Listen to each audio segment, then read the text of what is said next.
St. John Paul II addressed the crowds of young people present at the Downsview Air Force Base on Sunday, July 28, 2002, during the concluding Eucharistic celebration of Canada's blessed event. The Holy Father said during his homily, "At difficult moments in the Church's life, the pursuit of holiness becomes even more urgent. And holiness is not a question of age. It is a matter of living in the Holy Spirit, just as Kateri Tekakwitha did here in America, and so many other young people have done."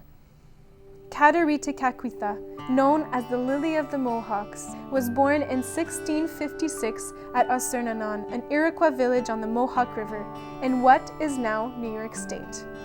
Tekakwitha's father was a Mohawk chief, and her mother a Catholic Algonquin.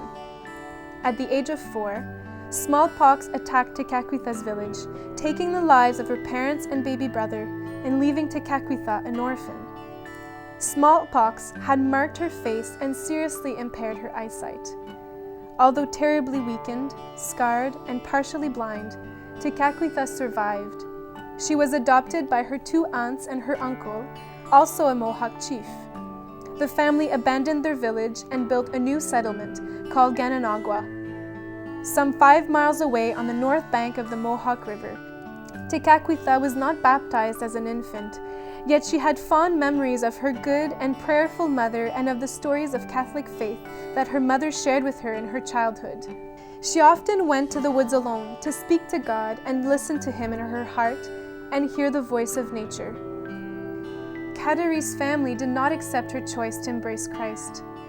After her baptism, Kateri became the village outcast. Her family refused her food on Sundays because she wouldn't work. Children would taunt her and throw stones. She was threatened with torture or death if she did not renounce her religion.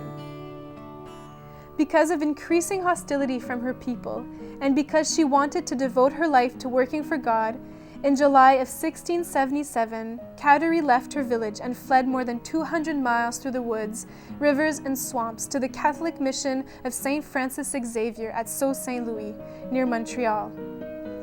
She spent much of her time in prayer before the Blessed Sacrament, kneeling in the cold chapel for hours. Kateri loved the rosary and carried it around her neck always. Kateri taught the young and helped those in the village who were poor or sick. Her favorite devotion was to fashion crosses out of sticks and place them throughout the woods. These crosses served as stations that reminded her to spend a moment in prayer. Yet even in the Christian Iroquois village of Ganawake, the pressures of cultural expectations, such as marriage and participation in some native practices, remained. On March 25, 1679, Kateri made a vow of perpetual virginity. Kateri hoped to start a convent for Native American sisters in Sault Ste. Louis, but her spiritual director, Father Pierre Cholonec, discouraged her. Kateri's health, never good, was deteriorating rapidly, due in part to the penances she inflicted on herself.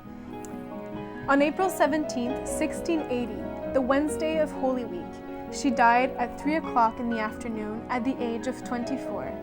Her last words were, "Jesus gonorongwa," Jesus, I love you. 15 minutes after her death, before the eyes of 2 Jesuits and all the native Indians that could fit into the room, the ugly scars on her face suddenly disappeared. On June 22, 1980, Kateri Tekakwitha was beatified by Pope John Paul II. On October 21, 2012, she was canonized as the first Native North American woman. She speaks to the suffering, the persecuted, and the afflicted. Her roots stretch from the United States to Canada, to both the French and the English communities. Kateri is a wonderful bridge of healing and reconciliation for our contemporary world and church. A true symbol of the enduring links between Catholicism and our Native brothers and sisters, the Indigenous people of our lands. As a model of chastity and purity, Kateri is a sure guide, teaching us how to live our sexuality with delight and respect for God's loving plan. When we live our sexuality in the proper way, according to our state in life, others will be able to find God through us. Her earthly life was hidden in the 17th century, yet her message continues to resound through time, reminding us of all that is good, beautiful, holy, and enduring about the Christian life and message. Saint Kateri Tekakwitha was an instrument in her own lifetime of the first evangelization. Through her death and membership in the communion of saints, she is an enduring model of the new evangelization for the Church.